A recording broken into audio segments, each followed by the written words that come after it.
సోడి ప్రమీల. నేను 2 సంవత్సరాల నుంచి లవ్ చేసుకున్నాను. అబ్బాయి కారం సిద్ధు అనే అబ్బాయిని లవ్ చేశాను. వాళ్ళ ఫ్యామిలీ వాళ్ళందరూ వచ్చి పెళ్లి చేస్తానని చెప్పారు.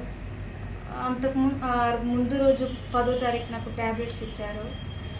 ఇచ్చేసరికి ఆ మైకంలో మొత్తం అన్నం తినక 3 days అన్నం తినకాక ఇంకా నీరసం అయిపోయి ఇంకా జీవన ఆసుపత్రికి తీసుకొచ్చి వాళ్ళ ఫ్యామిలీ వాళ్ళందరూ వచ్చి నన్ను సంతకం చేపించుకొని ఏం చేశారైతే నాకు గుర్తులేదు. కొంచెం నీరసంగా ఉండాలి. ఇంకా వాళ్ళ ఫ్యామిలీ వాళ్ళు వచ్చి ముందు మాట్లాడారు, బయట మాట్లాడి ఇలా పెళ్లి చేస్తాను అన్నట్టు మాట్లాడి ఇంకా అబోర్షన్ లాంటివి చేశారంట. నాకు గుర్తులేదు, మా అక్క